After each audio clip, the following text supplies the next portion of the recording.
We're going to now segue into the security discussion for the speech and then for the panel after this. So Evan is an ideal, as having worked a lot on the East Asia Summit, is an ideal speaker to kick us off. Before going to the White House, Evan spent a number of years at the RAND Corporation, but he took a break between RAND and the White House to work for a couple of years on the U.S.-China Strategic Economic Dialogue at Treasury. Evan, thank you. Great, thank you.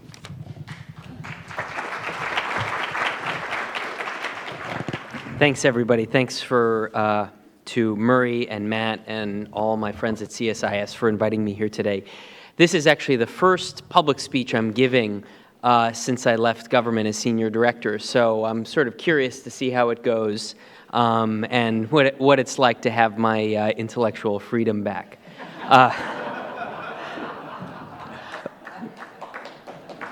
Anyway, I'm sure you won't find my views radically different, because as you know, the Obama administration always agreed with everything that I put forward as a recommendation, so, you know, that's why our Asia policy was so great. But seriously, I want to thank and applaud CSIS for continuing this focus on regional architecture. It's probably one of the most understudied aspects of geopolitical dynamics all over the world, but especially in the Asia Pacific. And it's one that I think benefits from more discussion and debate. It's not a sexy topic. As somebody that has participated in APEC and EAS and ARF meetings, it's pretty mind-numbing what it's like to actually sit there in the room.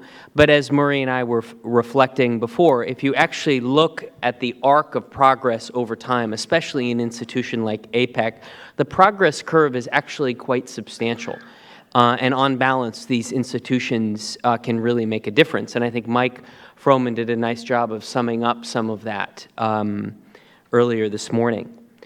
When I was here about a year ago, I talked about the Obama administration's approach to regional architecture, and I put forward 4 propositions, 4 sort of reasons why pursuing institutions in East Asia is important. And I just want to remind you of those because I think they remain as relevant today as they were a year ago. Why do we pursue institutions? Why do we use them in the Asia Pacific? Number 1 is to build and reinforce rules and norms. It's important to set a level playing field on both economic and security issues. Number 2 is lowering barriers to cooperation and creating incentives to work together on big problems. In essence, institutions pool ideas, they pool resources, they pool capabilities that allow numerous states to actually cooperate, to get past those sort of traditional collective action problems. Number 3, institutions raise barriers to free riding and competition. When you have a seat at the table, it's harder to dodge the responsibilities of membership, and members are subject to the peer pressure of being part of an institution. So I think that there are real important disincentives to just being a free rider. And then lastly, and something that's unique to the United States, for the U.S. to be involved in institutions makes U.S. power essentially more predictable and credible, because even though the U.S. may be at the top of, sort of the food chain in international relations, yet nonetheless, going back to U.S. grand strategy in the 1950s, the U.S. is willing to accept some restraints and constraints on its power to make it more credible and predictable, and also to resolve some of those those collective action problems. So that's the theory. That's the theory of why the U.S. pursues institutions, why the U.S. and other countries pursue institutions. The question is, does it work in practice? And that's what I'd like to talk a little bit about today. What is the delta between theory and practice when it comes to international institutions? And I have always believed that an important way to get at this question of the delta between theory and practice is to think about it in the context of the regional order. In other words, there's a regional architecture, which is the institutions that we create to achieve the economic and the security effects in the region that are beneficial to the United States and its partners in the region.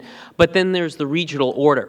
In other words, the sort of observed pattern of interactions among states in the region. It's sort of the environment in which the architecture lives. And it's the architecture that's theoretically the edifice that gets you to the order you want.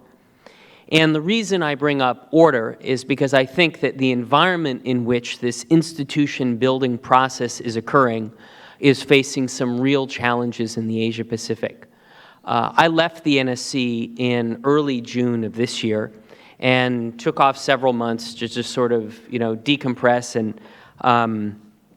and take a rest. And when I jumped back into the events of the Asia Pacific a couple weeks ago, I was surprised at what I was seeing.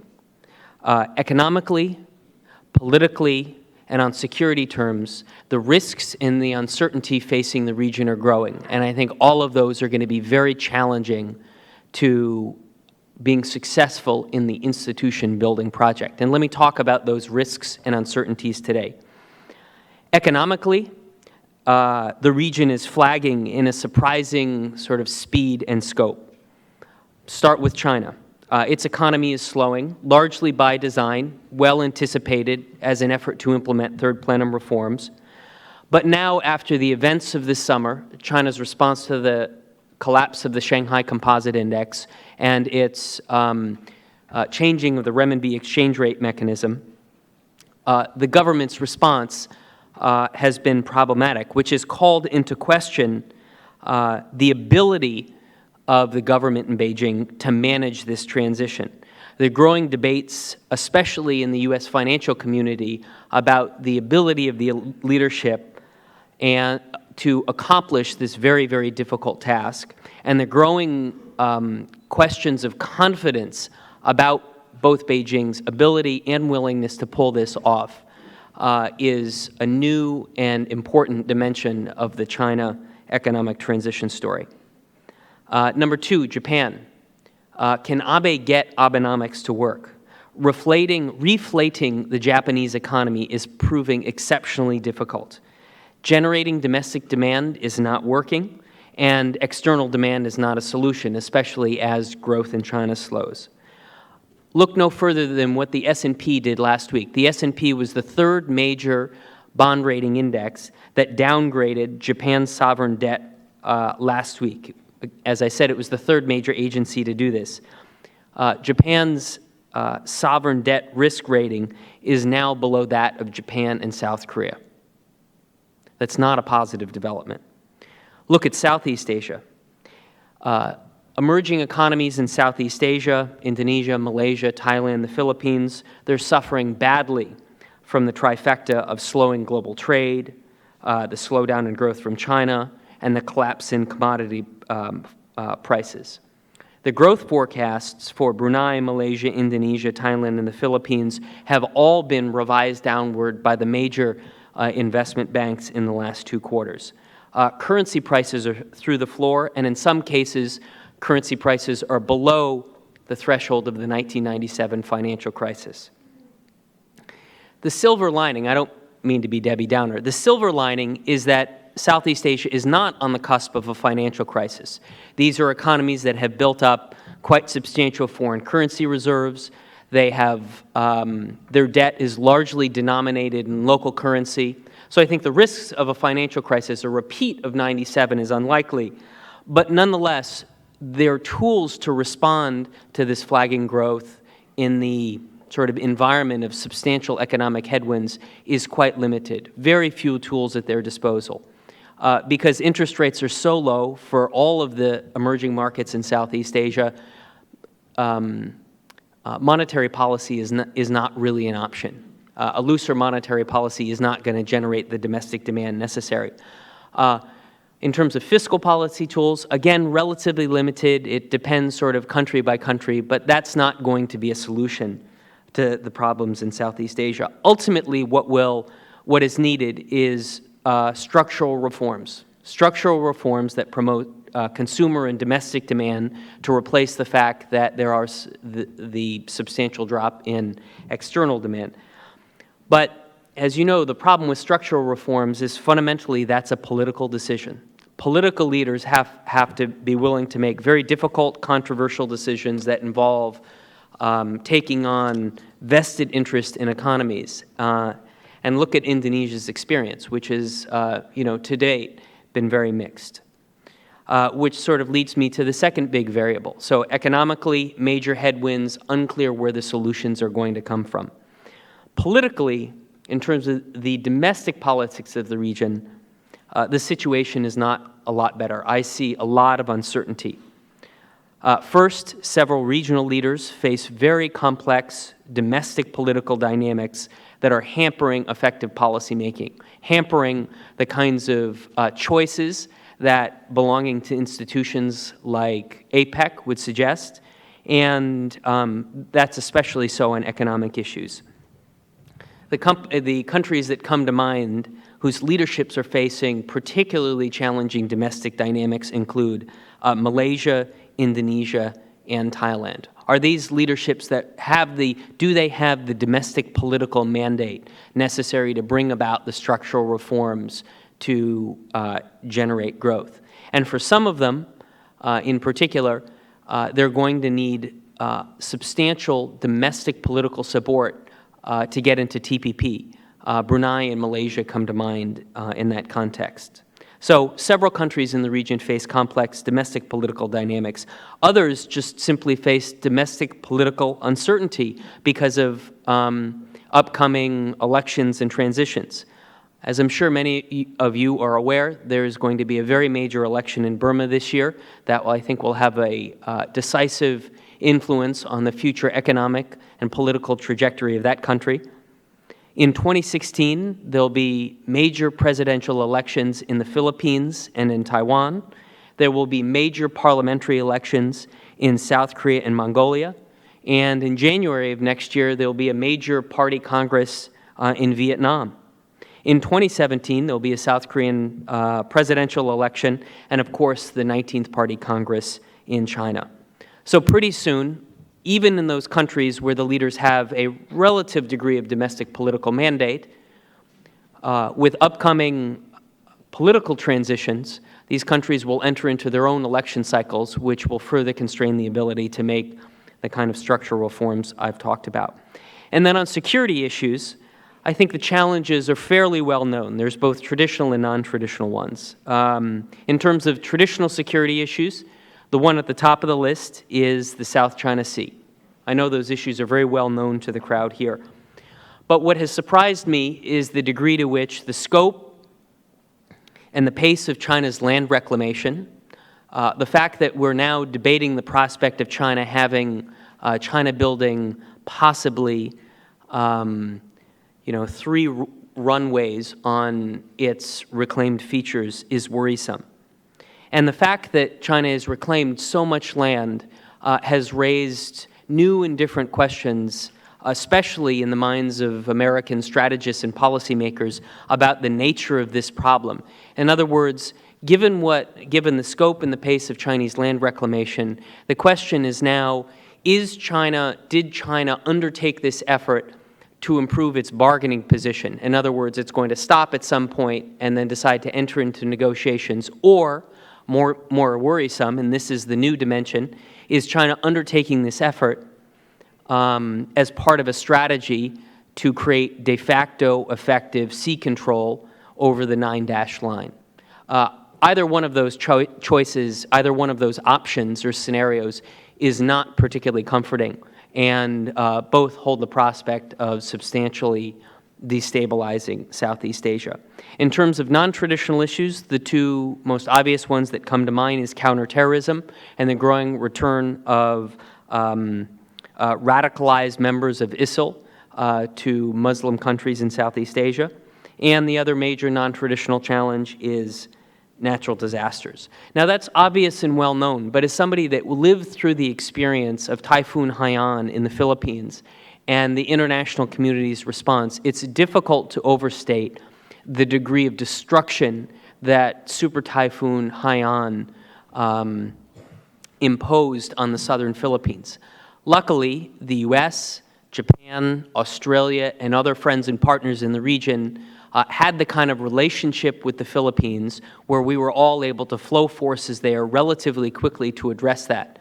The question is, will the international community, especially partners in Asia, be able to do the same thing if a similar or even a more destructive typhoon hits Southeast Asia? I don't know the answer to that, and that I find is very worrisome.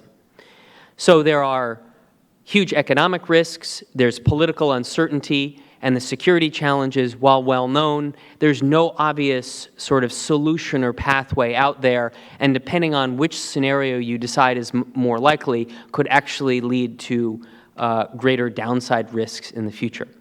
So that presentation sounded a little bit more dire than when I wrote it, but nonetheless, I think when we talk about questions of regional architecture, we have to think about the regional order in which these conversations happen. And I think there are real challenges to the economic, political, and security environment in the Asia-Pacific in 2015 that will affect our ability to turn theory into practice. Hopefully that provides you lots of grist for Q's and A's, and I'm more than happy to answer your questions. Thank you.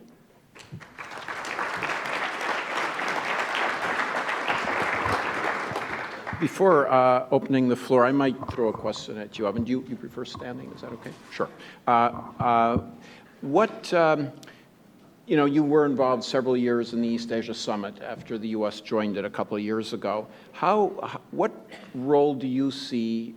How can the U.S. use the East Asia Summit? Was it a useful vehicle to address some of the issues that you outlined in your talk? Yes. The simple answer is yes. When the Obama administration made the strategic decision to join the East Asia Summit, there was a substantial internal debate, but ultimately it was decided that this would be a good thing for a few reasons. Number one is we wanted to create an institution that would be the premier organization addressing political security issues in the region and would be head of state. And we had only one option on the table, and that was the East Asia Summit. Now, of course, that would require, number one, for the membership to be right, and I think we've been able to get the membership right, and having the U.S. at the table is important. And number two is shaping the agenda to ensure that it became not a sort of dog's breakfast of institutional discussions of all sorts of issues, but rather strategic, focused, disciplined discussions about the issues facing the region. And I think that in my experience in the last several years, it's been the latter far more than the former on issues related to South China Sea, nonproliferation, climate change, counterterrorism. The East Asia Summit discussions have been quite substantial.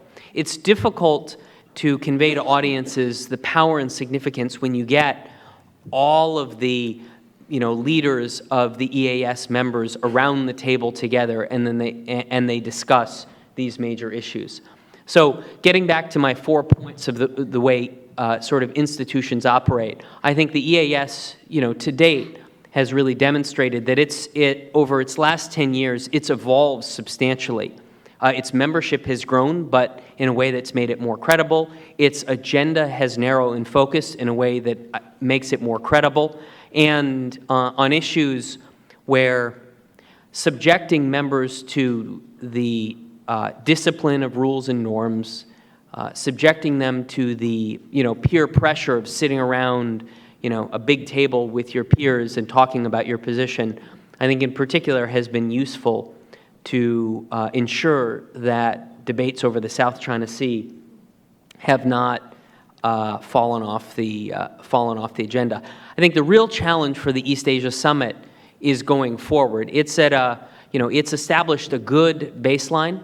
I think the question for it now is how do you translate those discussions among the leaders into action, and how do you link the East Asia Summit with other key regional mechanisms? The most obvious one that comes to mind is the ADMM+, so that the East Asia Summit, while the discussions are meaningful and substantial, doesn't just become a talk shop, but it's more of a do shop. Great, thank you. Please. And can I just ask that you wait for the microphone and please introduce yourself and then ask a question if possible. Thank you very much. Thank you, Evan. My name is Donghui Yu with China Review News Agency of Hong Kong. We know President Xi Jinping has arrived at Seattle right now to begin his state visit. I know you had an opportunity to observe closely on the interaction between President Obama and President Xi Jinping before. How is their personal relationship? Do you believe this visit may be helpful for reduce the concerns and uncertainties in the region? Thank you. So isn't this a conference about regional architecture? Yeah. Look, the U.S.-China relationship is a big, complicated relationship.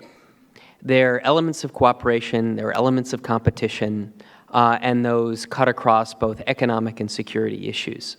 And given the big agenda, given the complexity of that agenda, any time the two leaders of the United States get together, it's an important, significant occasion because it's the meetings between those two leaders that ultimately becomes the major muscle movements of the U.S.-China relationship because Obama and Xi have a very good rapport. As you know, they've met each other many times before.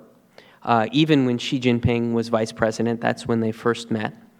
And over time, I think they've developed a relationship in which they can get things done. And if you look at the track record over the last few years of China policy, it reflects that. Now, that doesn't mean that we've solved all the problems. Clearly, that's not the case. And some of the areas of disagreement, the issues of intense competition have moved to the fore recently. But it's important to keep in mind that we're in year 7 of the Obama administration, not year 1. The U.S. and China have a strong track record of working through difficult issues, generating cooperation on important issues. The channels of communication between these two countries are broader and deeper than they've ever been before. And Obama has met with his Chinese counterparts more times than any other president in the history of the U.S.-China relationship. And it's possible that Obama has spent more time working on China than any other president, in the history of this relationship.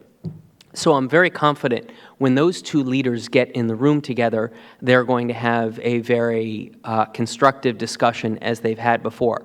Again, that doesn't mean they're going to solve all the problems, but what it does mean is that they'll narrow a gap of understanding and improve the relationship accordingly.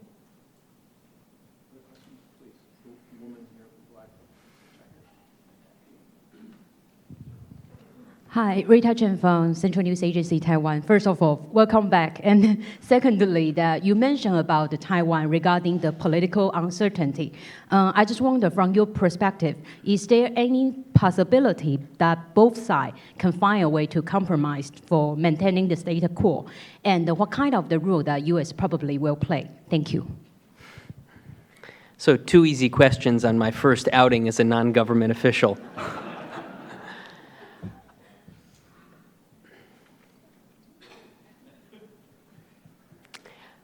On the question of Taiwan, U.S. policy has always been very, very clear and very consistent. And my view is both Beijing and Taipei have a responsibility to find a way to ensure that cross-strait stability continues. And that's first and foremost in the minds of American policymakers. So the leadership in Beijing and the authorities in Taiwan have a responsibility to figure out a way, whoever wins the election, to find a political framework that ensures that cross-strait stability continues. That's good for Taiwan, that's good for China, that's good for the United States. And ultimately, that's what the United States cares most about, is ensuring, I shouldn't say it cares most about, what I should say is ultimately what's extraordinarily important is we maintain cross-strait stability.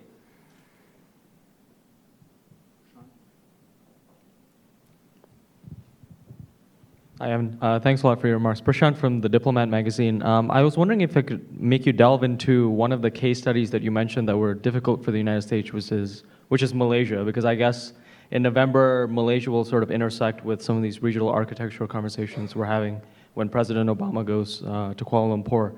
And I was just wondering, given the adjustments that you've mentioned, and we're all very familiar with Prime Minister Najib's troubles back home, the financial scandals, and some of the rights concerns. And I guess there have been increased calls for the U.S. to adjust its policy to a certain extent, whatever that might be. And I'm wondering, as a former policymaker, to what extent do you think that this is a wise approach? And if we're talking about adjustments, what might adjustments look like if you're thinking in terms of policy and advising the president in terms of him going in November? Thanks. So I need a follow-up because you said people are debating policy adjustments. What policy adjustments are you talking about? I'm not aware of any policy adjustments on Malaysia. Well, so I guess there are a number of conversations going on, but just to give you one example, it would be how to square Malaysia's strategic importance as a comprehensive partner of the United States and as one of the countries that would sign on to the TPP. But given the financial troubles of Najib and some of the domestic rights considerations, should the United States be more outspoken regarding the case of Anwar, for example? Should the president or the United States try to engage civil society and opposition groups more actively? I know the FBI has already opened an investigation into the case, so that's a separate track. But that's just some of the things that people have talked about. This is not a new question or issue in U.S.-Malaysia relations. It's something that I'm well aware of. It's been part and parcel of U.S.-Malaysia relations for a long time. And more broadly, this, balancing of sort of, interests and values, sort of, a perennial tension in U.S. policy, and one that's, you could apply the same framework to, policy toward China, right, or Thailand. I think the U.S. has very effectively created the right balance with Malaysia. I mean, the U.S. has been rightly outspoken on the treatment of Anwar. The U.S. has rightly been outspoken about the deteriorating political situation in Malaysia. I myself, met with many members of civil society on every single trip that I took to KL to hear their concerns, to understand it, to determine what the policy options were available. So I think the U.S. has been very appropriately, outspoken and has found the right balance. And I think that, every opportunity, every time the president meets Prime Minister Najib, he has raised these issues before, and I would expect for him to continue to raise them again.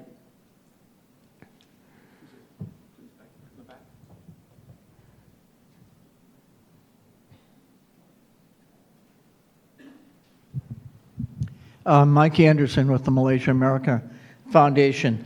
On the pivot or rebalance to Asia issue, how do you see that policy playing out in the remaining year or so of the Obama administration? And do you see any new initiatives coming up on that policy before the end of the Obama years, or is the agenda pretty well set? Good question. So my view is, the Obama administration will continue to invest substantially in the Asia-Pacific rebalance strategy. Not only is it good for the United States and in our economic and strategic interests, but it is a signature part of Obama's foreign policy. He has probably spent more time working on all of Asia, Northeast Asia and Southeast Asia, than maybe any president since Lyndon Johnson. And we know why Johnson did it. We were at war in Southeast Asia. And so I would expect the administration to continue to do that. Look at 2015 alone. I mean, both state visits were to Asian heads of state, so Abe and Xi. The Obama administration, the president has also invited Pak, Jokowi, the head of the Vietnamese Communist Party. I mean, this is an administration from the top down that fully understands the reasons why the U.S. should be doing more and more active in the Asia Pacific. So I would, I see the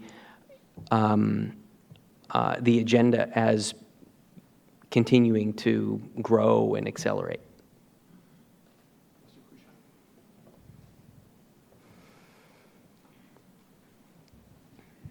Thank you, Dr. Madeiros, for your first public Nice to see you speech again. after leaving office. Good to see you. Considering the sensitivity of the South China Sea issue, do you think that it will be part of the discussion in the agenda of President Obama and President Xi Jinping? I guess the first question.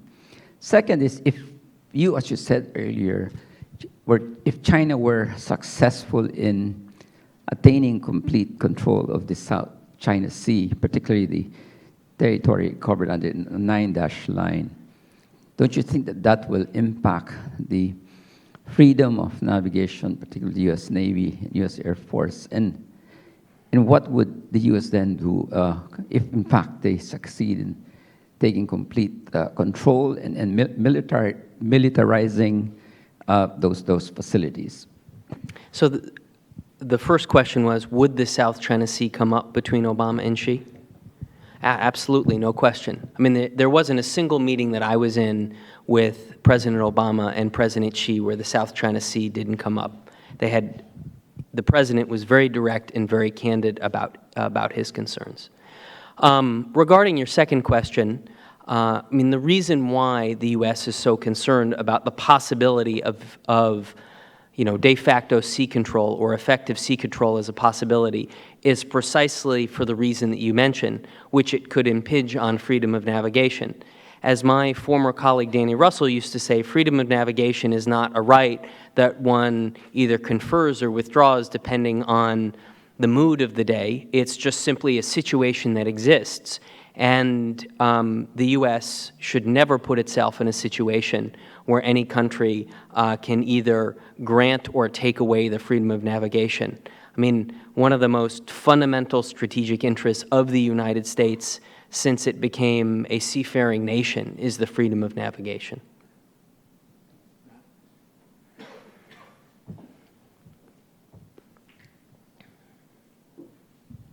Thanks, Evan. You made a distinction between the architecture and the order, and I think that's an important point that I want to follow up on.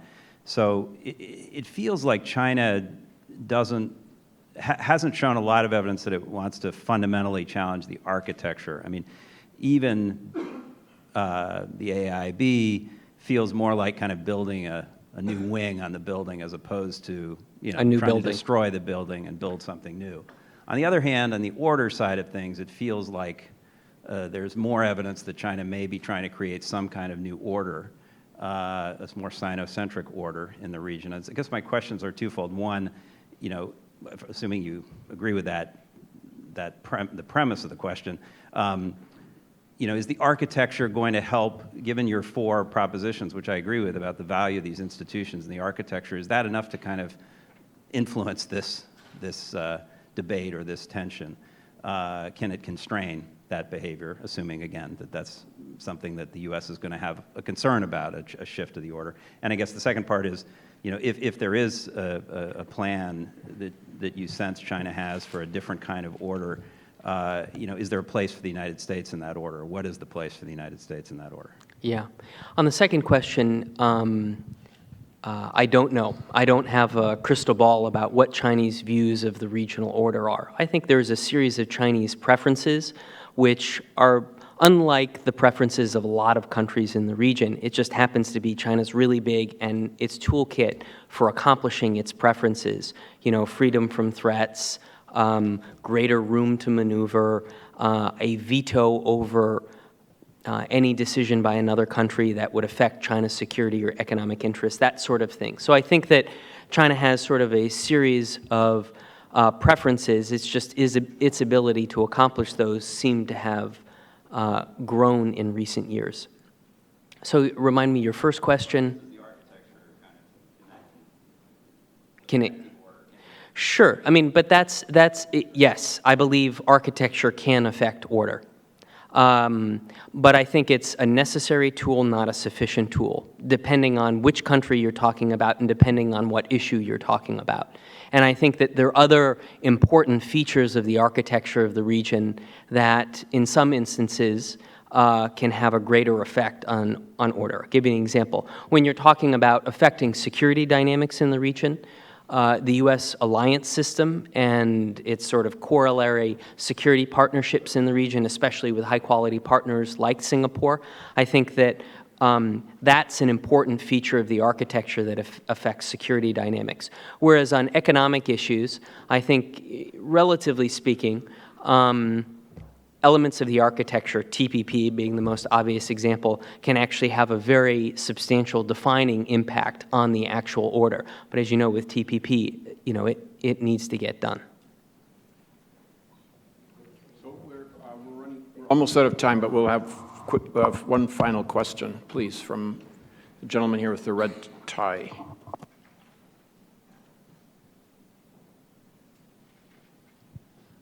Arthur Barbet from the Belgian Embassy. Some time ago, the European Union expressed interest in the EAS to have a bigger role in the EAS. I was wondering what your views, US views, and EAS views on that would be. So I haven't spent a lot of time thinking about this question, so thanks for raising it. I think it goes to the heart of one of the questions being discussed here today is sort of what is the function of institutions? What is it that you want them to accomplish? And that will drive, in large measure, the key issues of membership and the agenda. So the question is what kind of value would the EU bring to the EAS? How would that contribute to the discussions at the table? And how would EU membership shape the agenda of the East Asia Summit? So, my view is not every country needs to be at the table of every meeting. So I think it would be worth our friends in the EU reflecting on why it is they want to join the EAS, and very specifically, what is their value added? What are they going to bring? As you know, they're in the ARF, and that's a very substantial and significant contribution. And one of the initiatives that I worked very closely on with my colleagues at the State Department was enhancing US-EU conversations and activities on the Asia-Pacific, because I think there's a lot of value that the EU can bring. But in terms of actually joining an institution, that's a different question. And then, of course, the existing members of the institution, aside from the United States, will have a say on EU membership. So I think there's it's an interesting question. It raises a lot of dynamics, and perhaps it's something that you'll want to discuss later on in the conference. So thank you again very much, and keep in touch.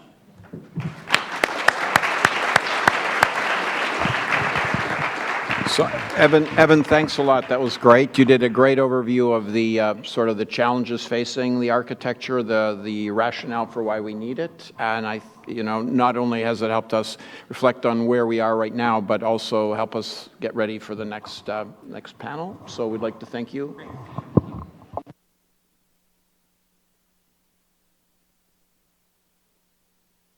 We'll have about a 2 or 3 minute break between as we transition to the panel. Be right back.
Okay, does everybody want to please take their seats? We're going to segue into the final panel.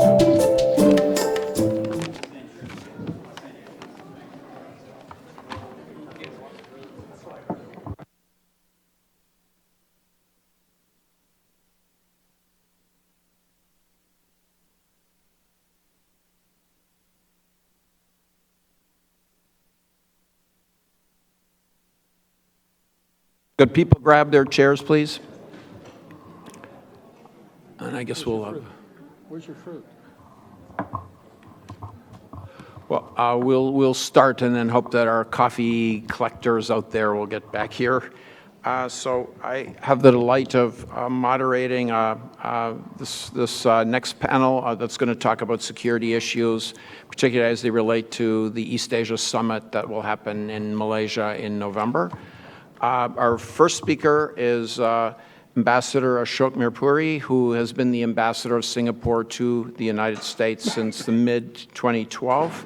Prior to coming to Washington, he was ambassador in Indonesia for a number of years, and earlier was High Commissioner to Malaysia and also High Commissioner to Australia.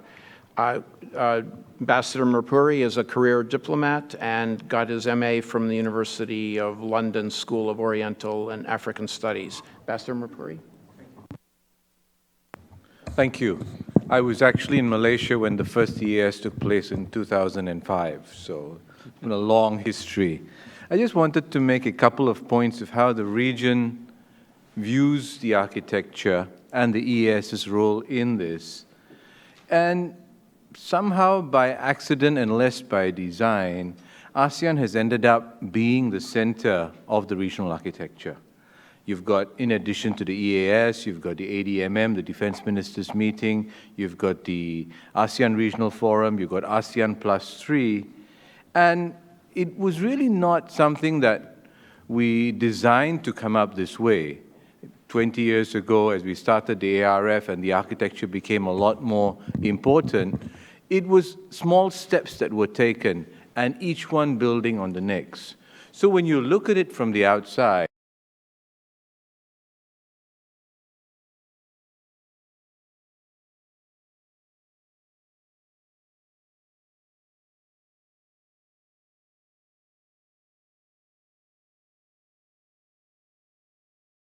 helps the process, because you've got different forums for different agendas to come up in.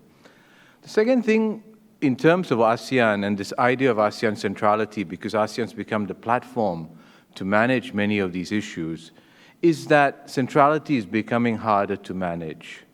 No one wants to be in the unenviable position of being ASEAN chair.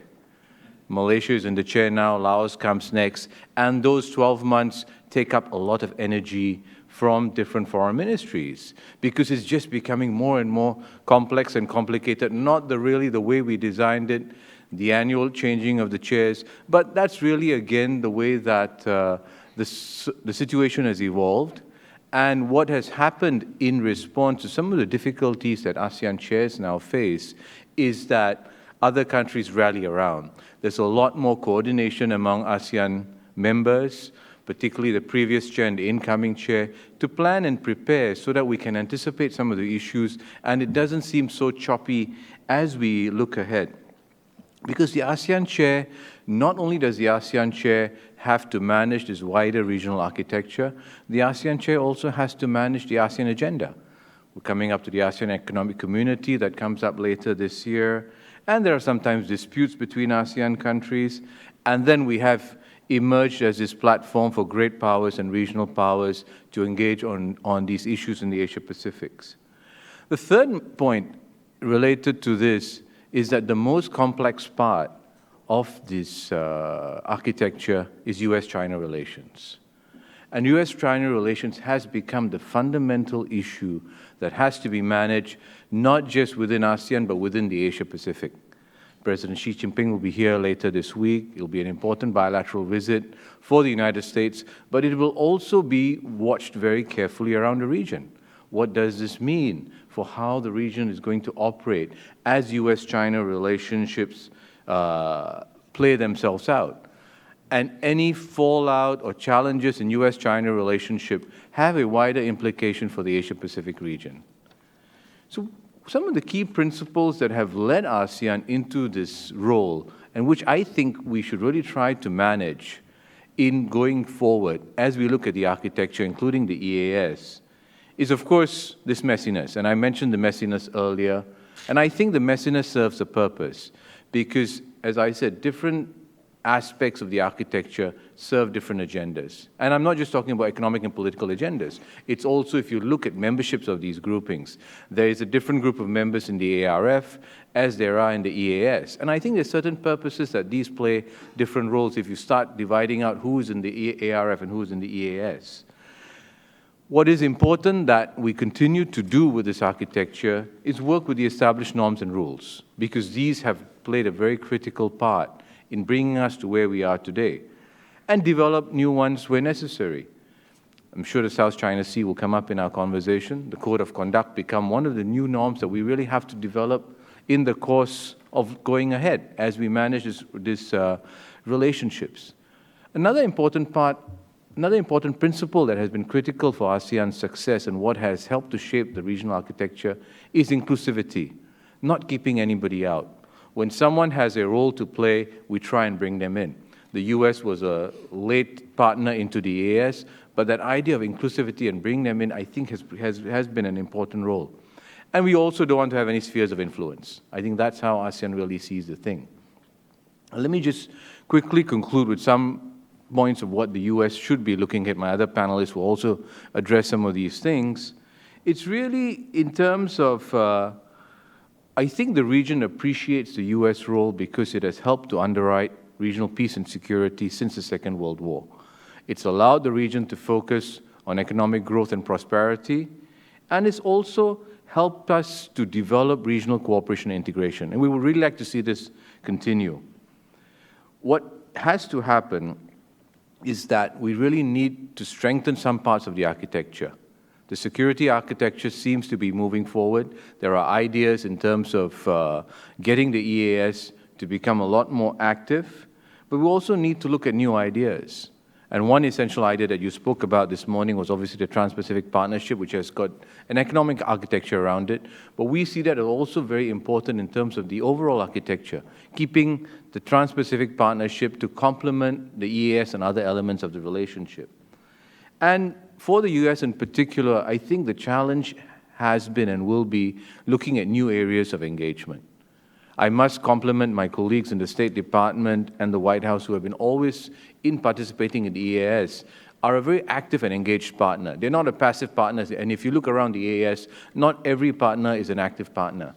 The US tries to bring new ideas into the equation, but we really need to look much more broader so that everyone can feel that there's a wider role for the US to continue to play and to underwrite that regional peace and security.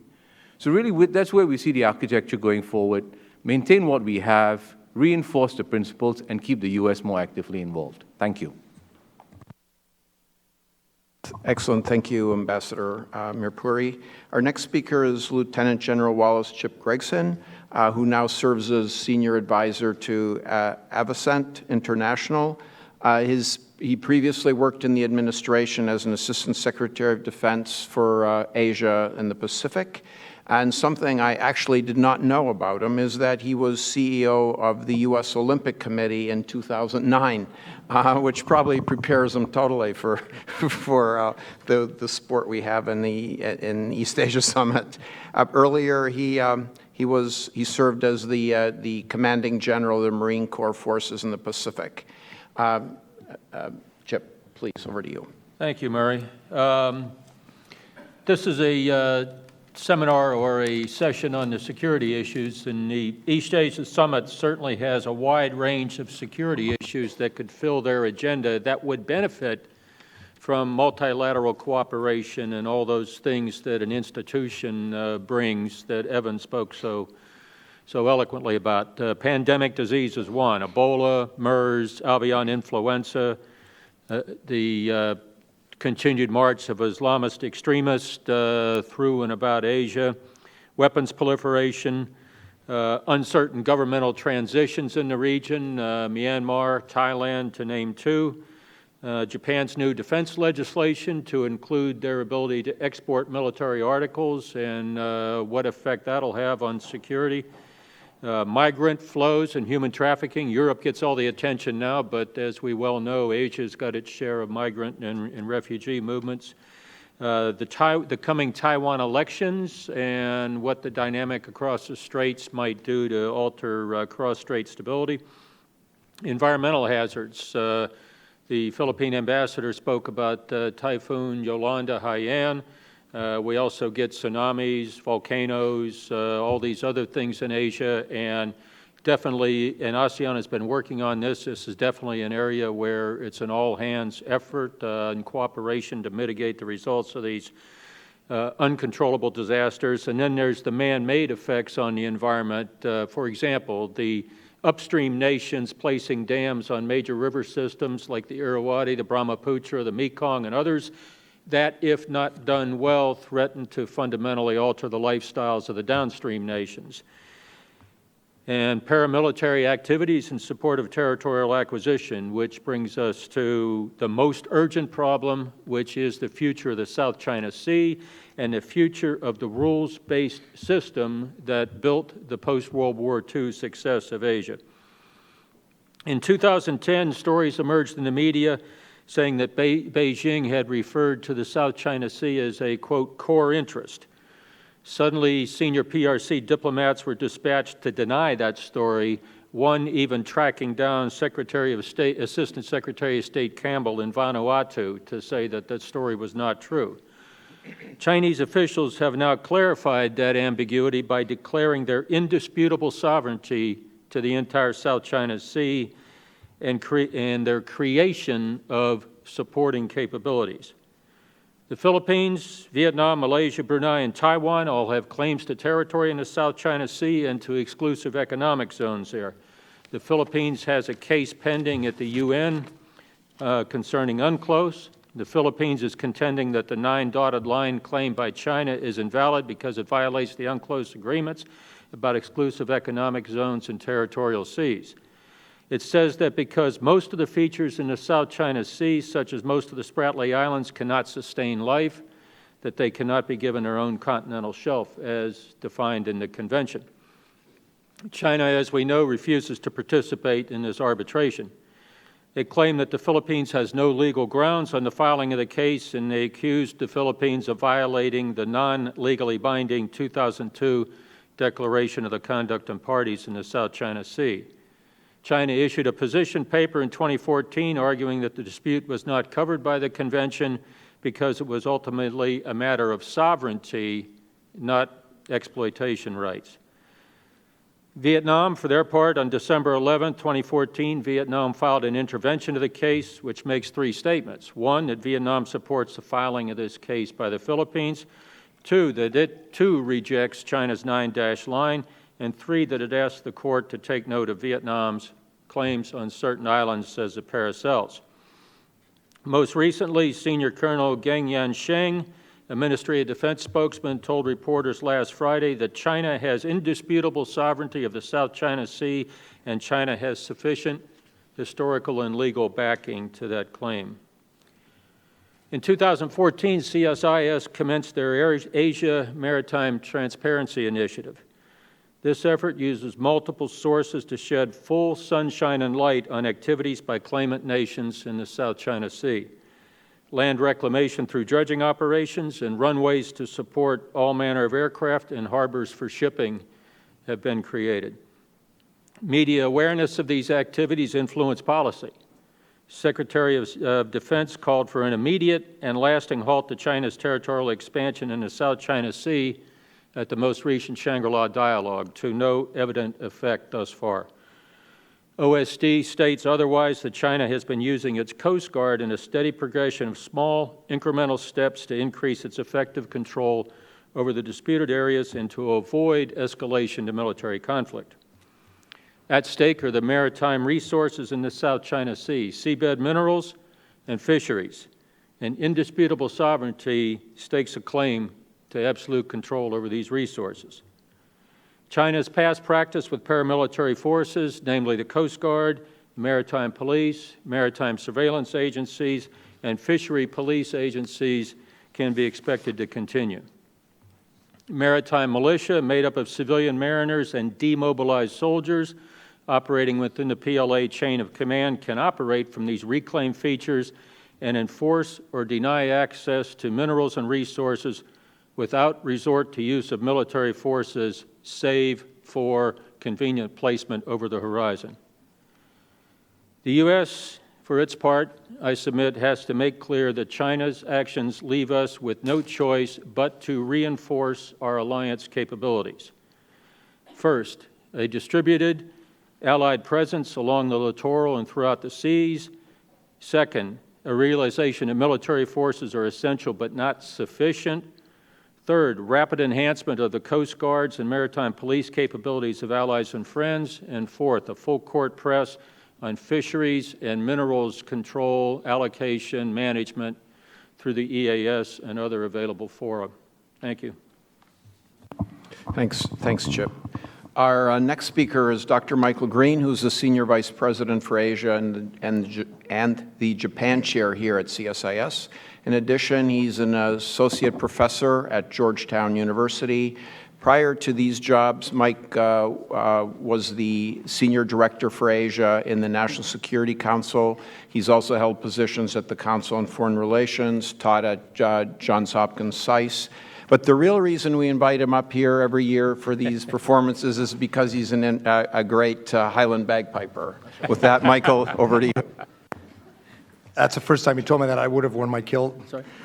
Well, thank you. I'm going to give a slightly curmudgeon-y realist view of the East Asia Summit, but premised on a belief that the advancement of this forum is in U.S. interests and we should participate actively, as the speakers have said all day. So what is the utility of the East Asia Summit and American foreign policy strategy? Historically, throughout the Cold War, successive U.S. administrations were very skeptical of multilateralism in Asia. Part of it was because the multilateral treaties negotiated in the 1920s completely failed to stop Japanese expansion in the Pacific. And so the post-war thought leaders emerged with a real anti-Wilsonian skepticism of multilateralism.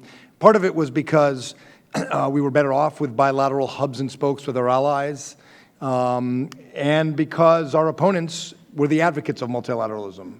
Mahathir in Malaysia with the East Asia Community, Gorbachev in his famous 1985 speech proposing multilateralism. These were all designed to weaken U.S. influence, so there was a zero-sum relationship between multilateral institutions and the American-created San Francisco system of bilateral hubs and spokes. After the Cold War, that changed. Most importantly, when President Bill Clinton announced the APEC summits and American participation in the ASEAN Regional Forum. And the George W. Bush administration I worked for from the very beginning was focused on institution building. The first strategy session we had in the Asia office at the NSC with Condoleezza Rice was on a Friday night at about 7 p.m., which, as Matt will recall, was sort of our only free time the whole week. And the first thing she said was, Asia is under-institutionalized. So it was now, I think, for both Republicans and Democrats, assumed that we needed institutionalization to stabilize the region, build patterns of cooperation and norms. And President Bush took that seriously. He was the only president to attend every APEC summit, initiated the six-party talks and other multilateral frameworks. But in the middle of the administration, this thing called the East Asia Summit came up. And it came up quite dramatically in 2004 and 5 because we were told in the White House by friends in the region that some smaller ASEAN states had tabled a proposal for Malaysia to be the first host and then Beijing, with the rules being that the host doesn't have to be from ASEAN and the host could determine the agenda. And that set off alarm bells among some of our friends and allies within ASEAN and within the U.S., and we looked at what to do. President Bush talked to Prime Minister Howard, Prime Minister Koizumi, who had attended the first East Asia Summit, and their view was it was still very inchoate, still very unformed, not even clear what it would focus on. There was still time. And by the time the U.S. started thinking seriously about joining and signing the Treaty of Amity and Cooperation, the Saffron Revolution in Burma got in the way.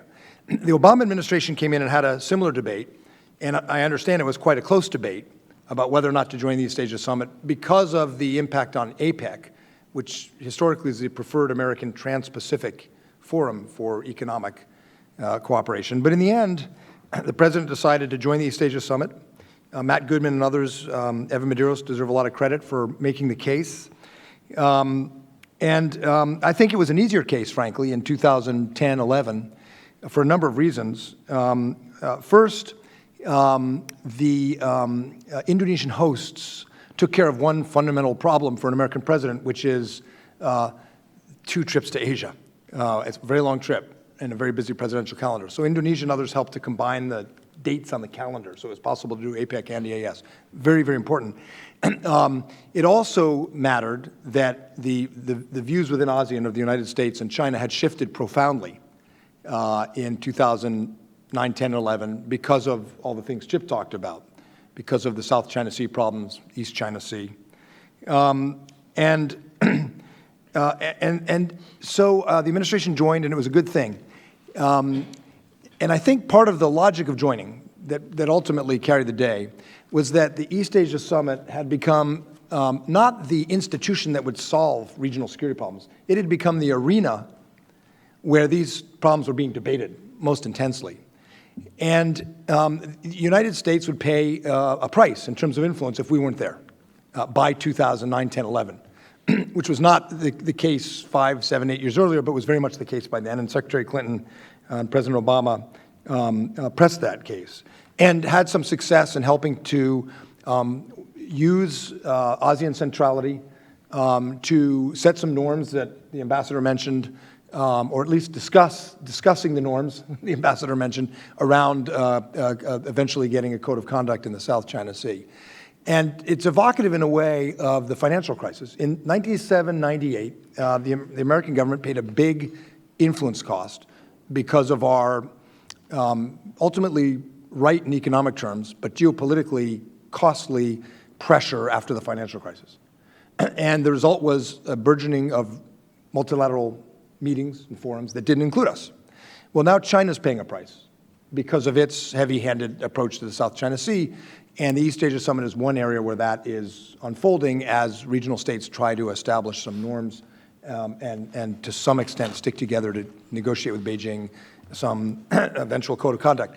The problem is in 2015, that is reaching diminishing returns. The 4 reclamation projects that China has in the South China Sea, at Woody Island, Subi, Fiery Cross, and now Mischief Reef, will result in 4 3,000-meter runways, which will give the PLA an enormous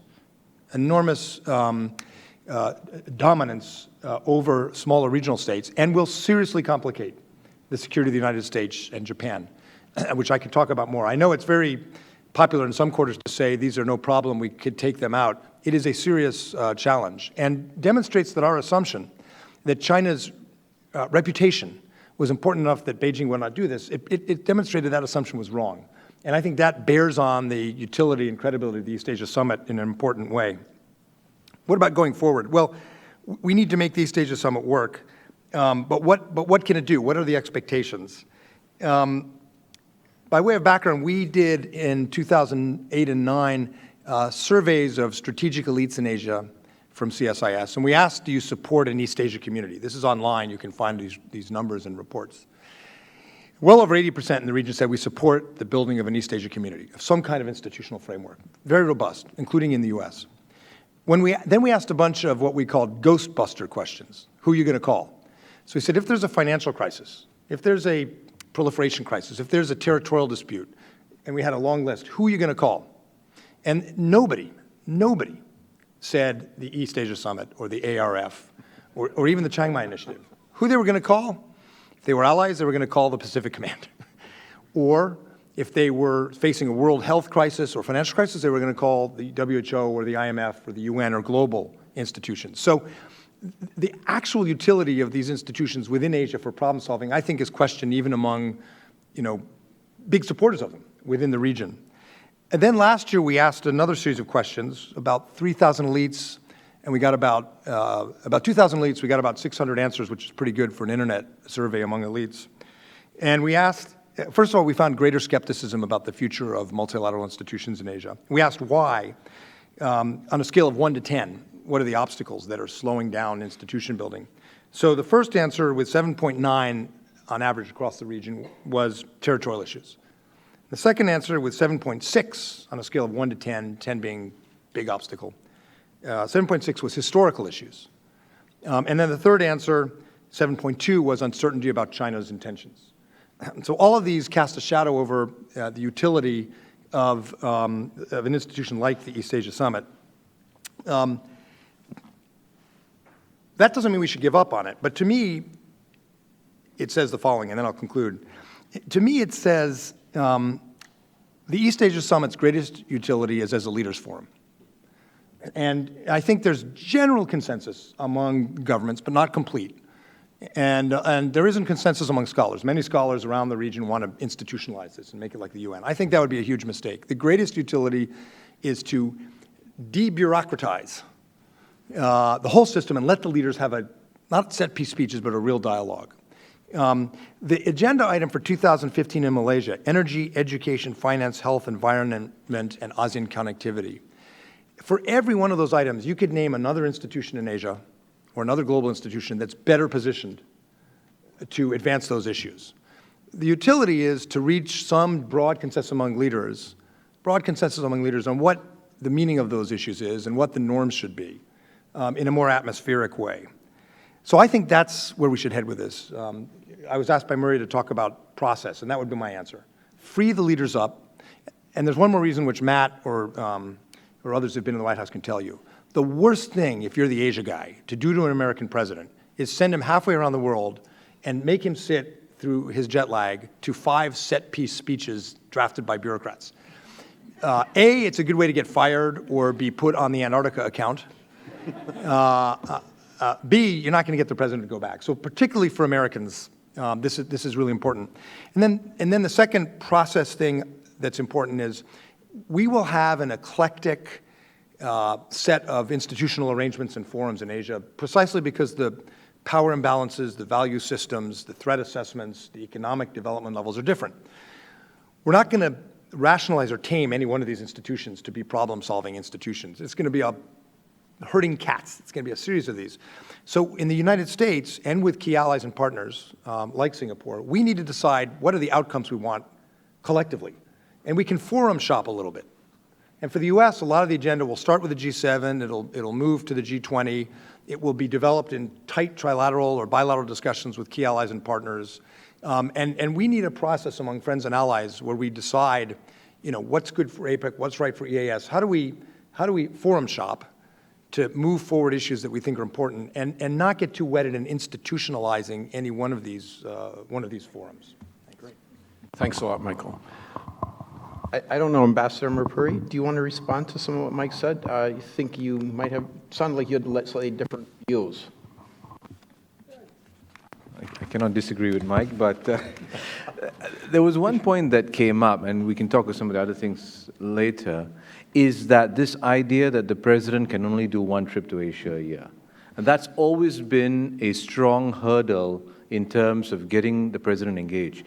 As the Asia-Pacific becomes far more important in terms of U.S. foreign policy, and I know the U.S. is called upon for every crisis, whether the crisis in the Middle East or in Europe, everywhere people call on the U.S. I think that we need some rethink of how the president can engage with Asia more regularly, whether it is 2 trips a year, whether it is bringing Asian leaders here more regularly. I know the distance is a big barrier, but when you are stuck with 1 trip a year, and you're trying to put together 4 or 5 multilateral meetings. And this year, the president will have to fly from the G20 in Turkey to the APEC in the Philippines to EAS in Malaysia. No matter what you do, it is going to be a very tiring journey. So I think we need to relook at this idea that the president can only do 1 trip a year going forward. Can I respond to that? Because I completely agree and have to do a mea culpa. Yeah, both President Bush and President Obama care about Asia a lot. I think that's beyond dispute. But the political advisors around presidents carry around in the White House the most secret thing of all, not the nuclear weapons football, not the war plans, but the president's calendar. And I've seen it, and it has a detailed theme for each day, for each week, on how you use presidential time and presidential power. And it is a very hard thing for the NSC regionalists or the Secretary of State to get a hold of that calendar and to get 2 trips. So your predecessor asked me about this, made the same point to me. And in 2008, I was working for John McCain's campaign. And I said, Ambassador Chan-Heng-Chi, I said, Ambassador, I just think I wish it were so, but we have to be realistic. It's going to be hard to get the next president to go to 2 summits at different points in the calendar in a year. So being Chan-Heng-Chi, she went right to John McCain. And she said, would you go to 2 summits a year? And he said, of course I would. And she said, one of your advisors said you wouldn't. He said, who? What idiot said that? So I'm in her debt. The reality is the American people's recognition of the importance of Asia, clear in polls. All polls show now Americans think it's the most important region. The security and economic demands and opportunities all suggest that we should not have such a Eurocentric summit schedule. It's very hard to undo summits. I think to some extent we've adjusted with the G20 process, which I think in the Bush administration we ensured had a significant Asian participation. That helps. There are now more summits in Asia. But your basic principle I agree with. And I think it is something that you should, like your predecessor, continue pressing all presidential candidates to do. Just don't mention my name. We dropped one. Yeah, we lost one. Please, we'll open the floor. You know the process. Identify yourself and ask a question. Michael? Mike Macetic, PBS Online News there. I wanted to pick up on something Evan Madera said, that the United States thinks it's absolute principle freedom of navigation. He suggested that China thinks it has an absolute principle of securing its security in the area surrounding it. He then also said that the President Obama has been very direct and candid with President Xi about the South China Sea. He did not suggest what President Xi's response was to that. But are we dealing with a conflict of absolutes, and to what extent does architecture help in a conflict of absolutes? If 2 trucks crash into your living room, you don't care who the architect of your house was.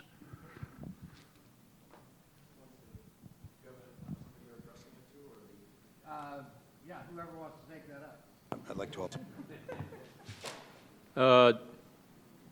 There is definitely the potential that we have some irreducible demands here, but the past is not totally predictive, but nevertheless it can't be left unconsidered. The first Senkaku incident was about fishermen. The second Senkaku incident was about fishermen. The Chinese pressure on the Senkakus has all been with paramilitary forces, not with the PLA, Navy, Air Force, or whatever. Now, the PLA Air Force is involved with penetrations of Japanese airspace, as are the Russians. But in the immediate environs of the Senkakus, it's all paramilitary forces. Japan has an advantage.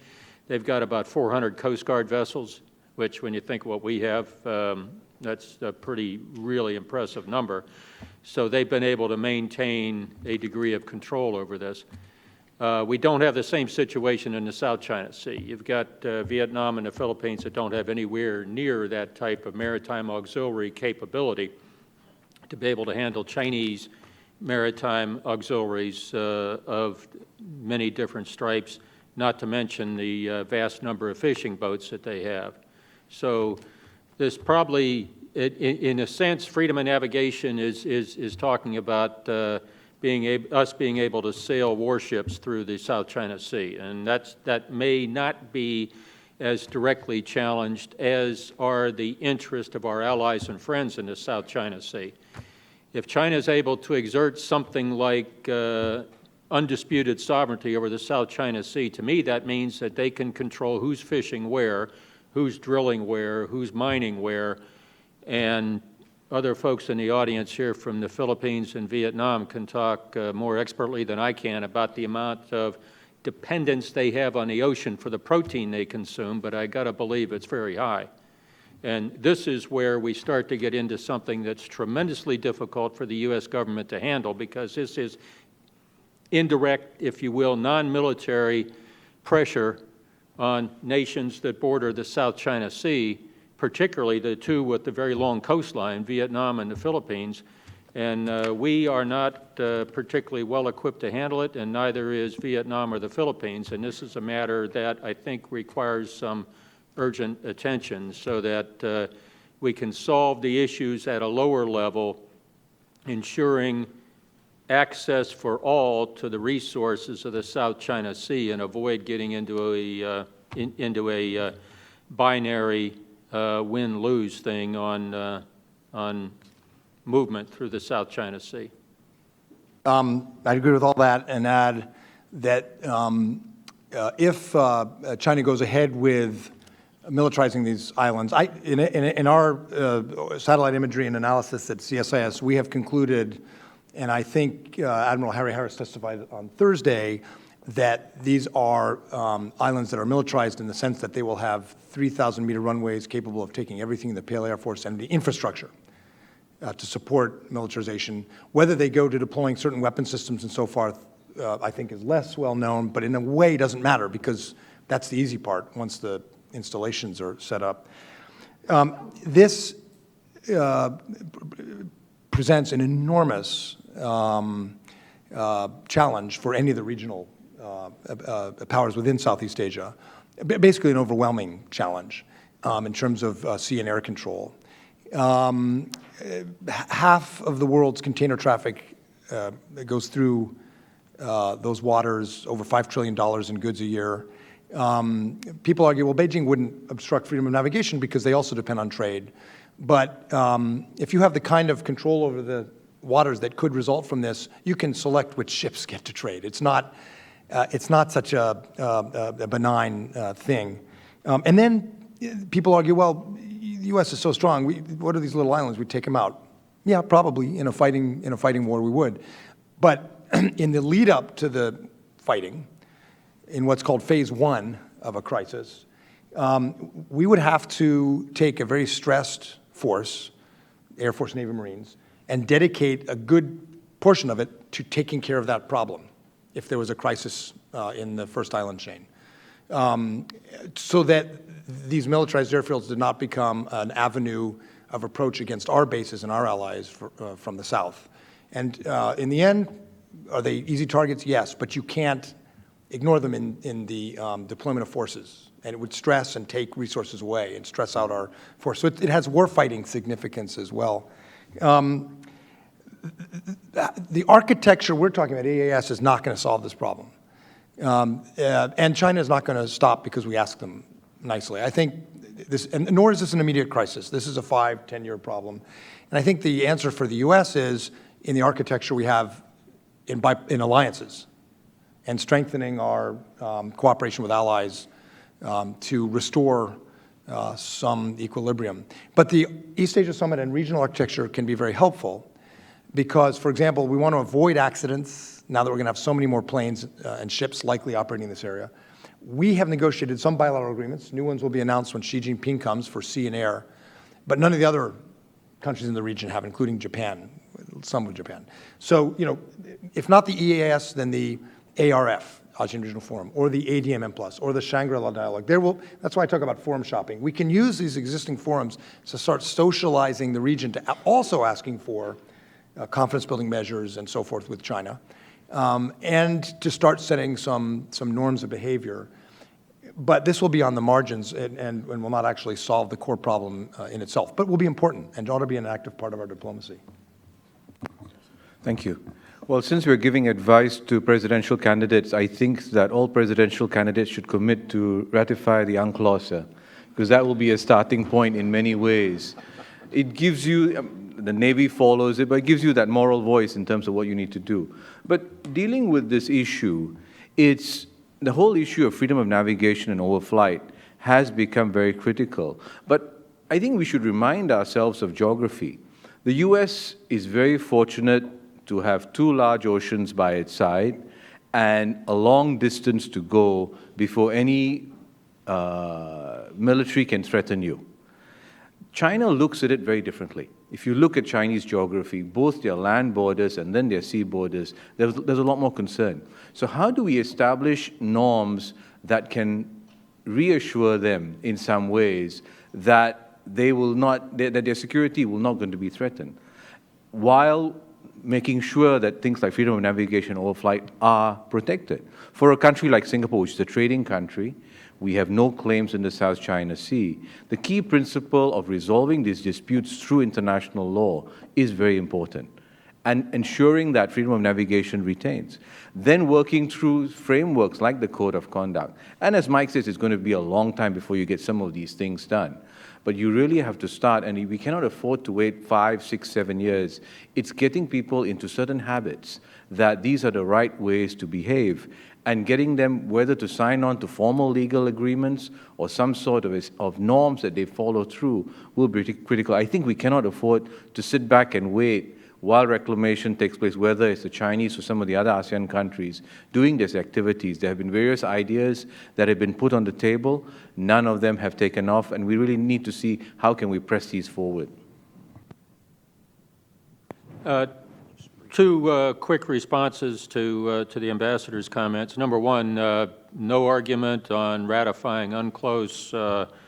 Back in the day, we had all the 4 stars in the Pentagon signing letters to Congress saying ratify UNCLOS, and that's a question for the Senate, which I agree needs to be done. In the meantime, our mantra, as I think everybody knows, is that we didn't sign UNCLOS, but we act as if we did, and there are others that signed UNCLOS and act as if they didn't. Secondly, on the point of reassurance and on the point of Chinese worries about the 6 nations on their sea frontier and the 14 nations on their land borders, CSIS has done a lot of credible work that eventually is going to bear fruit on strategic advice to both the administration and to Congress.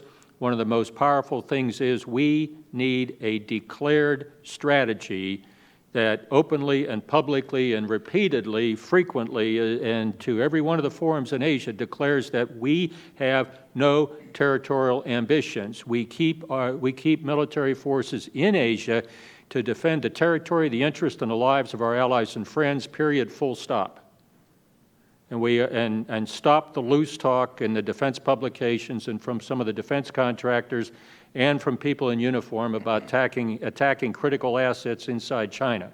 That's not in our interest. Our interest is defending our allies and friends. In the last 12 years, we have proven, without a doubt, that we have lost the technique of occupation. So if we inherited Fujian province tomorrow, we wouldn't know what to do with it. So we have no territorial interest in China. We're there to defend our allies and friends, period, which takes away the, or at least makes a step toward taking away the perceived threat, I would hope. You have a question in the back there? Joshua? Thank you. Willie Wilson with Wilson International. My question sort of follows on the earlier comments, I realize. I'll be back in Hong Kong in a few weeks, and I expect my patriotic Chinese friends to suggest to me that the biggest threat to Asian architecture is, in fact, the upcoming regime change in the United States. For our 2 former members of the U.S. government, should I tell them not to worry because the bureaucracy is so much smarter than the politicians? I'd tell them not to worry, but come up with a better reason. You know, the primary at this stage in 2007 had, or 2011, had people who most of us have forgotten about in the top place in the polls. So it's kind of natural in American primaries for relative unknown outsider types to pop up and melt down. They're not melting down this time as quickly, but that has been the past precedent. And then in terms of American engagement and internationalism, after unpleasant wars, World War I and Vietnam, and now Iraq, our foreign policy strategy views get confused, and we often have leaders who are trying to capture the American public's zeitgeist with less ambitious visions of America's role in the world. So, for example, after World War I in the 20s, Gallup polling showed that over 70% of Americans said it was a mistake to fight in World War I. We had, in the 30s, protectionism, massive cuts to the military. But by the late 30s, Gallup polls showed, as Germany and Japan began emerging as challenges to the international order, that a large majority of Americans said we were right to fight in World War I. After Vietnam, defense budgets slashed, the Congress hamstrung the presidency, and by the early 80s, the American public rallied behind a strategy that involved free trade, defense spending, and rolled back the Soviets because the Soviets had taken advantage of the earlier retrenchment. It's kind of a long answer, but my sense is if you look at polls, the American people are in a similar rebound to internationalism. In Republican polls, national security is now number 2 or 3 on the list of priorities, which was not the case 2 years ago. Matt will remember, I think in Pew polls, over 70% of Americans support TPP. So I think my answer to you would be the next president is going to be somebody from either party who actually is riding ahead of that wave and makes the case for internationalism. So I'm not so worried, but I am more worried than I usually am.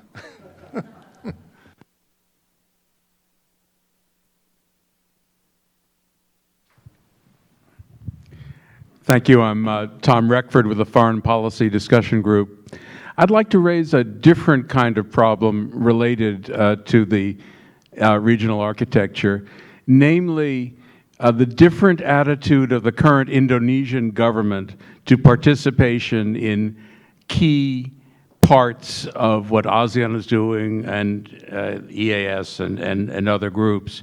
Would the panelists like to comment a bit about the importance of getting the Indonesian government re-involved in the institutions of Southeast Asia? Since everyone looked at me. That's right. The former ambassador, you're to blame.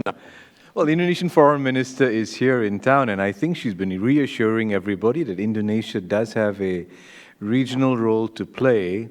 Indonesia is, I don't think they've left ASEAN. Institutionally, they participate. Their bureaucrats are active within ASEAN. You look at the discussions going on at all levels. Indonesia is a very active participant. But obviously, with the new government, which has been there about a year, they have to focus so much on their national issues that they have to deal with. And one of those national issues is getting the economy kick-started, and that means working with key partners like the US, China, Japan to bring investments into Indonesia. So they look at ASEAN as a established platform that's already there. And sometimes you just need to build up new things. So I'm less concerned than some of the media speculation that Indonesia is stepping away from ASEAN. ASEAN gives Indonesia a platform to engage the world a lot better. If you look at ASEAN, we're 10 small to medium-sized countries. Indonesia is the largest. Even Indonesia realizes that on its own, it has got less global weight than as a grouping. So I think that is very deeply entrenched in the Indonesian mindset. The priorities may change in the short term because of what they need to do. So I'm not too concerned, Tom.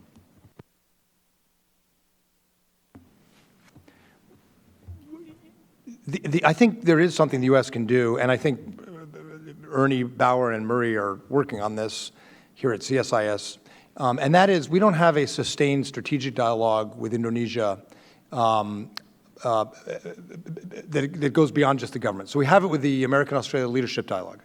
We have it with the New Zealand Dialogue. And we have it with the Singapore-U.S. Strategic Dialogue. And with India in a variety of forms, and dozens with Japan and Korea. So I think part of the solution is in our powers, and that's to broaden and deepen and institutionalize strategic discussions between stakeholders in industry, academia, government, politics. It's important enough to do. The only question is why we haven't done it yet. And I think that's all about agency and somebody taking charge. I know Ernie has big plans for this, and I think it'll make a difference.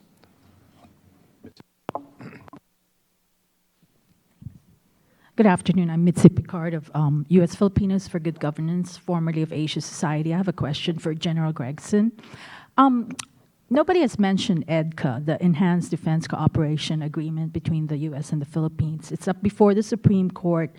President Aquino is due for not re-election. There is an election in the Philippines in May 2016.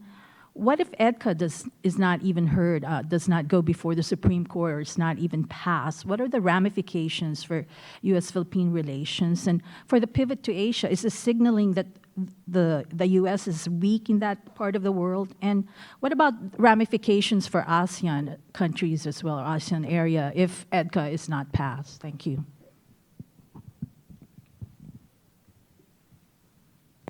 We'd certainly like to see EDCA fully invoked. We think that there's good reason for the U.S. to get more involved with helping with capacity building and capability development within the Philippines. And to the extent the Supreme Court hasn't passed it and it inhibits somewhat our ability to work with the Philippines, I think it's missing an opportunity.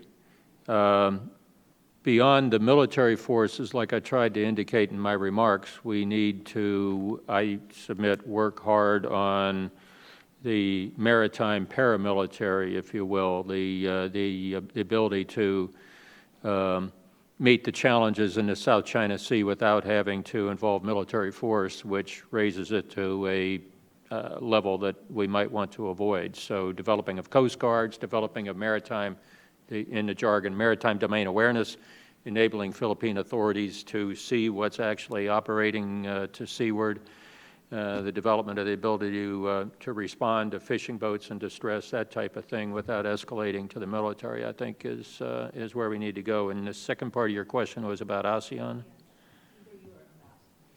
I defer to the ambassador on ASEAN. Okay. You know, when Mike spoke earlier about the hub and spokes and the much more multilateral framework we haven't moved away from the hub and spokes. I think the U.S. needs to retain their bilateral relationships with the region. They have a bilateral security relationship with Singapore. They have it with, this EDCA is one element of that. They will do it with other countries. I think they reinforce each other. The Philippines obviously has to go through their own domestic process to get this ratified. It is a significant step, given what happened in 1990, that I think that there needs to be a broad public acceptance of this, notwithstanding some of the strategic challenges that they face and how they deal with it. I think the ASEAN countries, we don't comment about this. One beauty about ASEAN is certain things we just don't talk about. We just leave it to be as countries resolve their bilateral matters. Other questions out there? Please. Hi. Hello. My name is Burasmi Ung from Cambodian American for Human Rights and Democracy.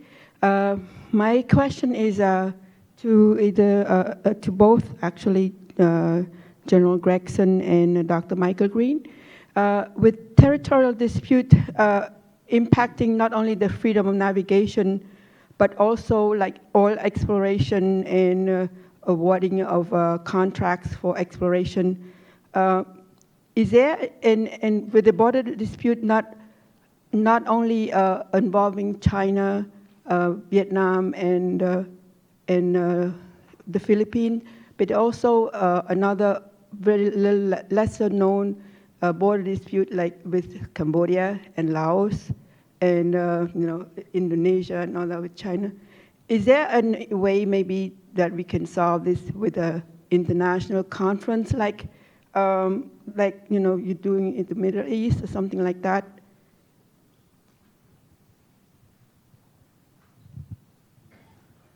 Thank you for the question, and a reminder that there's other disputes other than the ones that we mentioned. An international conference might be helpful, but I'm not terribly optimistic that one conference or even a series of conferences will help to solve it. Each dispute comes with its own special history and baggage. We can solve these, but it's going to require, it will require a concerted effort to set the conditions between the countries involved where each feels that some compromise is possible on previously hard positions to settle the issue. Related, as I recall, and I don't have perfect recall of this, but in the Bay of Bengal, there was a long-running dispute because it was one of these bays that was shaped that didn't fit the way we generally determine international waters, and that took a long time to solve, but it was solved through concerted effort and rational dealing eventually between the countries involved. And I would submit that some of the issues in Cambodia, I believe, has an issue on the land border with Thailand still. Is that right? With Vietnam. Sorry, I went the wrong direction. Yeah.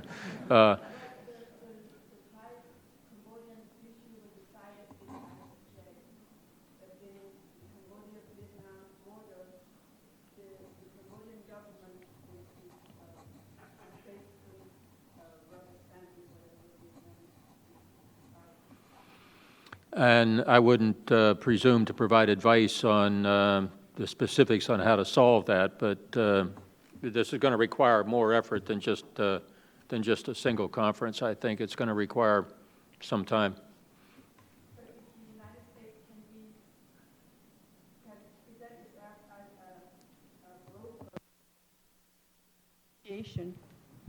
If the United States could present itself as a broker for negotiation in getting all the countries together?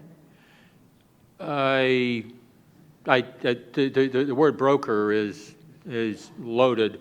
The United States has consistently avoided taking sides in these territorial disputes. We could facilitate a conference, or we could facilitate an effort, or we could host a series of efforts to try and solve it, but I would, and I'll defer to Mike on this, but as a position, I don't think the United States would favor trying to make a judgment on this. So there was a time in our history in the 19th century, after the Civil War, where we brokered all kinds of territorial disputes in Asia using our quote-unquote good offices. And a lot of our treaties with Korea, for example, included a provision for good offices, that the U.S. would do this. And the reason we were able to do it was because we didn't have a lot of power. So nobody in the losing side or internally would say that we forced anyone to come to a conclusion. Now we have too much power, and no one will believe the outcome wasn't somehow the result of American pressure or the CIA or something. So we can't really do it. What the U.S. can do is, the term of art now is intellectual facilitation. So our ambassadors, our scholars can take some of the best ideas and, say, aren't they good ideas, and encourage them to be acted upon. But that's different from brokering. Matt, and then. Okay.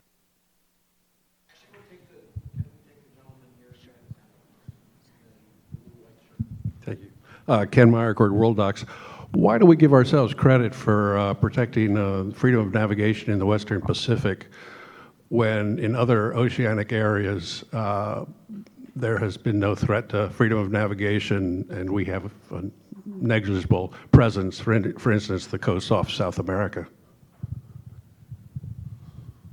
The reality is, although it's not publicized, we do freedom of navigation exercises all over the place, including with some of our best friends. We just don't publicize it. So, and we've been doing it since, we've been doing it for over 200 years. We have a robust forward presence in the Western Pacific and in Europe and in Southwest Asia because there are potentially revisionist powers that would try to overturn order through coercion, and because there are large military forces arrayed that threaten the peace if not sort of checked with our presence. And because it allows friends and allies to focus on economic growth and cooperation. But just because you don't hear about freedom of navigation operations in North America, South America, or other places doesn't mean the U.S. Navy doesn't do them. We've been doing them for 200 years, and particularly since World War II in a lot of places. It's just not as political. Well, we didn't even have a fleet. So the fourth fleet was resurrected. We don't have the same presence because we don't face the same security challenges. That's true. But freedom of navigation is global. It's not just in the Western Pacific. Lauren Holt, Global Strategies. My question is about Japan's recent military bill. How is that changing the conversation on security within EAS and ASEAN? Thank you.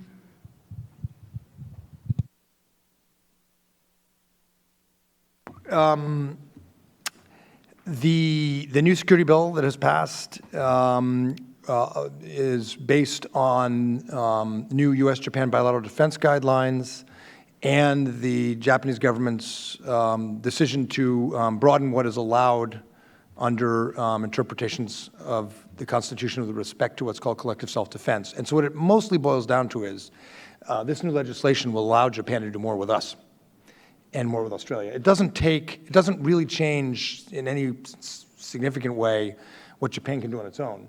What it does is allow Japan to do more with us. And as the Japanese government has tried to explain, not always successfully at home, that's mostly not in offensive or combat operations. It's mostly in logistics, host nation support, intelligence sharing, and where it is combat, it would be things like missile defense or anti-submarine warfare to protect and sanitize what's sometimes called the rear area, not in the frontline trenches.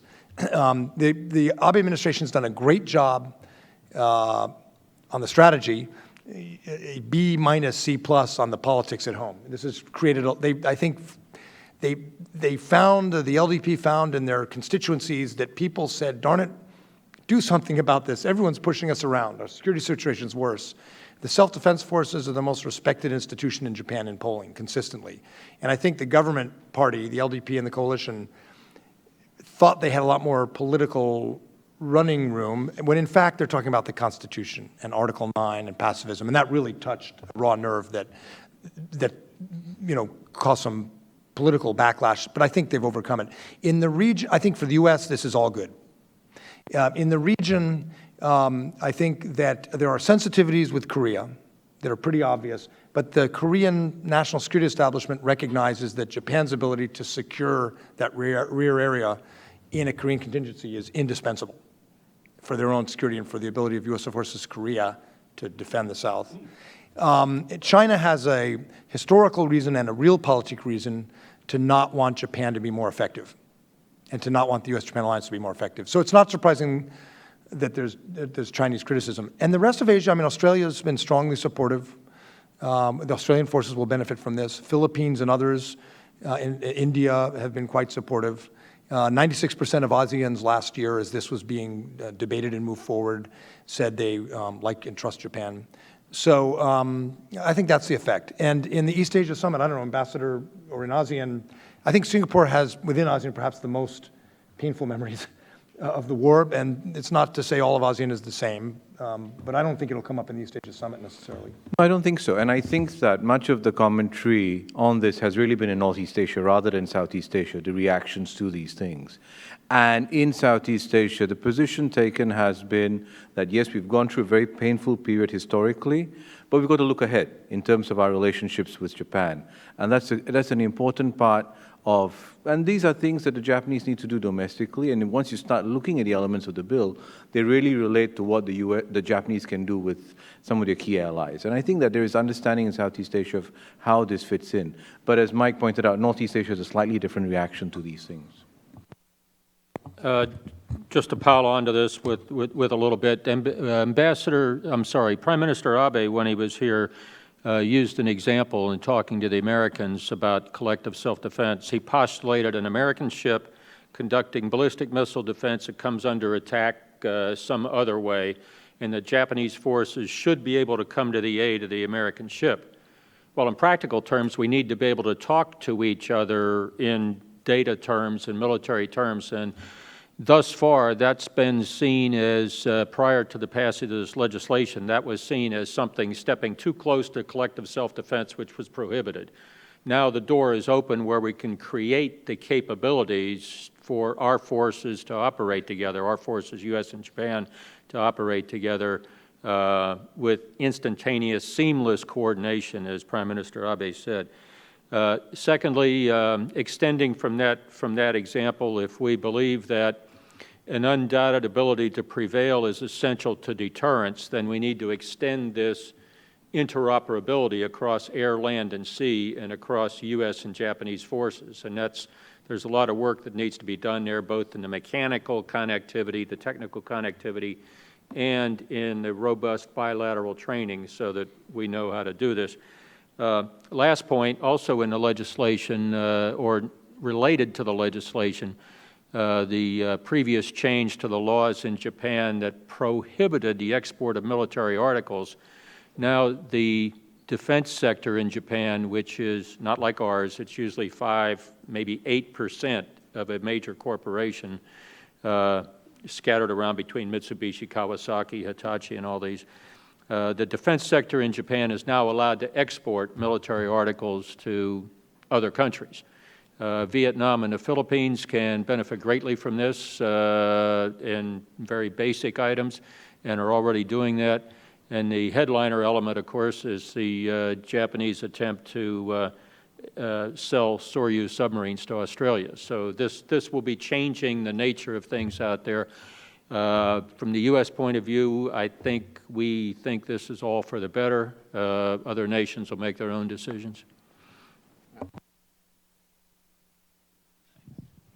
Thanks. I wanted to come back to the earlier discussion about the calendar and the format of the East Asia Summit. So I agree with Ambassador Murphy that a president of the United States in 2015 ought to be willing to go to Asia twice a year, and no question about that. But I also agree with Mike that as a practical matter, it's extremely difficult for the political people to let him go twice a year. And I wonder, as we're in UN week, whether, if you were able to flip the calendar in Asia so that the APEC and EAS events were in the spring, and then you could manufacture some kind of a summit here in New York when everybody's here anyway, that you'd at least get 2 shots at the apple there. Just a thought that is probably impractical. Sorry? Or declare, that'd be nice.